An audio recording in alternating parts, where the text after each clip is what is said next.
안녕하세요, 독일카씨입니다. 오늘은 군자란 분갈이를 해주고 진천 온실에 군자란 존을 꾸며줄 거예요. 집에서 키우고 있는 이 큰 군자란은 1년 반 전인 2022년 2월 당근마켓을 통해 분양을 받았어요. 당시 꽃대가 한창 올라오던 중이었는데 키우시던 어머님께서 화분이 너무 크고 무거워 관리가 어렵다고 하시며 분양을 해주셨어요. 작년에는 흐드러지게 멋진 꽃을 피워주었는데 지난해 겨울을 따뜻하게 보내다 보니 올해에는 꽃을 예쁘게 피우지는 못했습니다. 너무 잘 키워오신 군자란이 집에 와서 관리가 잘 안 되는 듯 하여 분갈이를 결심했어요. 키우시던 어머님도 이 화분에서 5년을 키우셨는데 분갈이를 한번 해주고 싶어도 엄두가 나질 않으신다고 하셨었거든요. 거기서 제가 1년 반 정도를 더 키웠으니 7년 정도 분갈이를 하지 않은 상태라고 보면 될 것 같아요. 화분 표면까지 뿌리가 꽉 차서 화분 흙에 물 마름 정도가 눈에 보이지 않다 보니 물 주는 시기를 가늠하기가 너무 어려웠어요. 과습으로 문제가 생길까봐 최대한 물을 아껴가며 주었더니 최상의 상태로 관리가 되지 못한 것 같아요. 분갈이를 해주면 영양분도 다시 보충이 되지만 제 스스로 어떤 흙을 사용했는지 알기 때문에 앞으로의 물주기가 훨씬 수월해질 거예요. 사실 집에서 분갈이를 시도해 보았는데 이 군자란 절대 화분에서 빠져나올 생각이 없더라고요. 그래서 진천으로 데려왔습니다. 화분이 예뻐서 아깝긴 했지만 저는 식물이 우선이라 화분을 깨버렸어요. 꽉 차있는 뿌리를 보니 감탄이 절로 나왔습니다. 화분을 깨지 않고서는 절대 뽑을 수 없었겠죠. 화분이 깊어서 그런지 아래쪽 뿌리들은 살짝 상한 모습이고 건강한 뿌리들은 대부분 화분 위쪽을 둘러가며 자라 있습니다. 이 군자란이 7년 동안 건강하게 자랄 수 있었던 이유는 기존에 키우시던 어머님께서 밭흙을 사용하셨기 때문이에요. 밭흙에 모래도 섞으시고 난석도 섞어서 심으셨는데 이렇게 식물을 심으면 원예용 상토로만 심었을 때보다 오랜 기간 식물을 건강하게 키울 수 있어요. 원예용 상토는 가볍고 부드러워 식물의 초기 생육에 굉장히 유리하지만 시간이 지나면 양분이 사라지고 퍼석해지면서 물 흡수를 잘 못하게 됩니다. 밭흙이나 자연흙이 무겁기는 하지만 식물을 키우는 데는 더 좋은 것 같다고 개인적으로 생각하고 있어요. 군자란은 이름과 뿌리 그리고 잎의 생김새 때문에 난초과 식물로 생각하기 쉽지만 사실은 수선화과의 식물입니다. 우동 뿌리를 가지고 있어서 건조에 매우 강하며 반대로 과습에는 취약해요. 엉켜있는 우동 뿌리들을 조심스럽게 풀어주는데요. 군자란의 뿌리는 생각보다 탄력이 많지 않아서 쉽게 부러지지 않고 말랑말랑 휘어져요.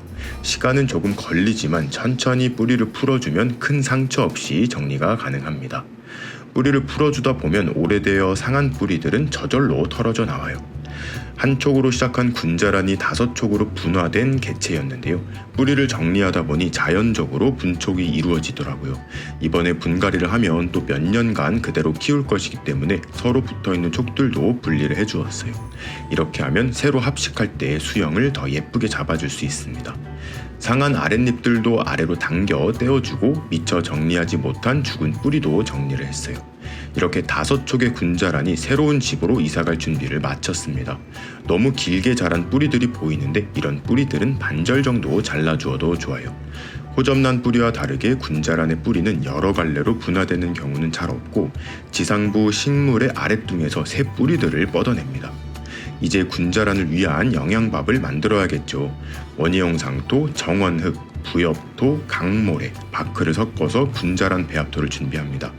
각 재료들은 모두 같은 비율로 사용하는데 제가 흙 배합하는 모습을 보시고 많은 분들이 영양밥을 만드는 것 같다고 하시더라고요. 식물에게는 진짜 영양밥이 맞는 것 같아요. 자연에서 채취한 흙이 포함되다 보니 개미들이 많이 보였습니다. 과립형 토양살충제를 한 숟갈 섞어서 방제를 해주었어요. 기존 화분과 비슷한 크기의 화분이 있어서 이곳에 분갈이를 시작했습니다. 화분이 조금 깊기는 하지만 물빠짐이 좋게 흙을 배합했기 때문에 큰 문제는 없어 보여요.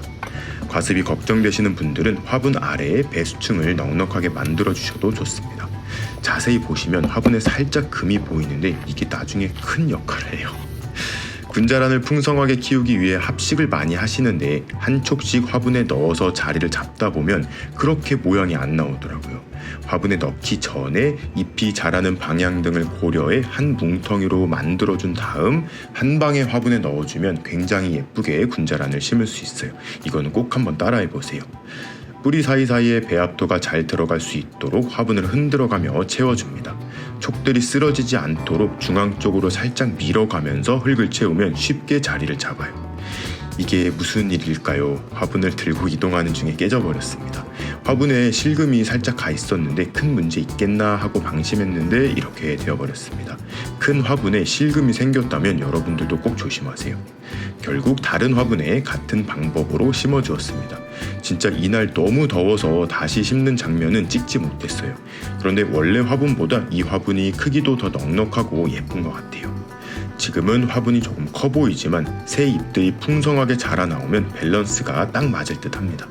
자, 이곳이 군자란 존으로 변신할 거예요. 분갈이 전에 미리 찍어둔 건데요.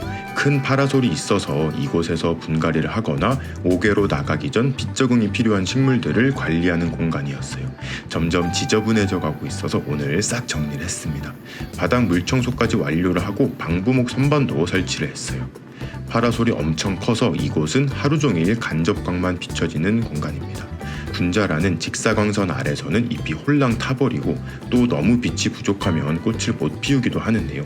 이곳의 광량은 7600룩스 정도로 군자란에게 가장 좋은 반음지 광량 정도 됩니다. 여름 한낮의 떼약볕은 95,000룩스 정도예요. 조도계에는 9,500이라고 적혀 있지만 아래에 보면 곱하기 10이 써 있어요. 그만큼 엄청 광량이 높다는 소리예요.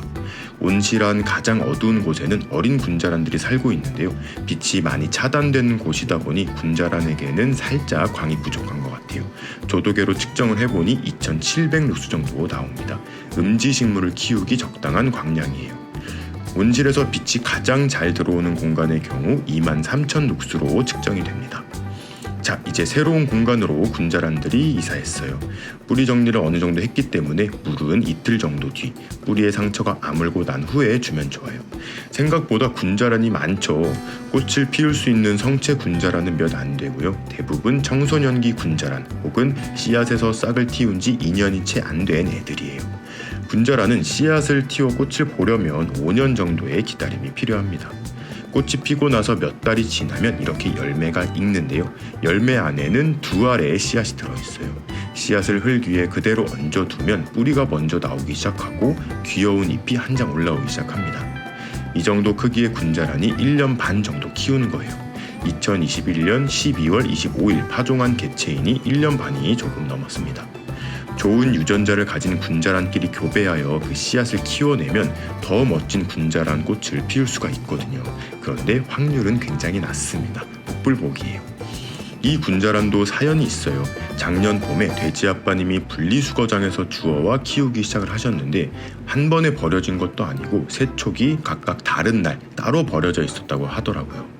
업동이 군자란 3개가 한 화분에 잘 살고 있습니다. 올 봄에는 꽃까지 피워주었어요. 좋은 환경에서 더 멋있어졌으면 좋겠습니다. 오늘은 이렇게 오래 묵은 군자란 분갈이를 해주고 군자란들이 잘 성장할 수 있는 환경도 꾸며주었어요. 물론 노지 활동이 힘들기 때문에 서리가 내리기 전에는 온실 안으로 이동해야 하지만 남은 3달 동안 폭풍 성장하길 기대해 봅니다. 그럼 오늘도 재밌게 보셨거나 도움이 되셨다면 구독과 좋아요 그리고 알림 버튼까지 눌러주시면 감사하겠습니다. 뿅.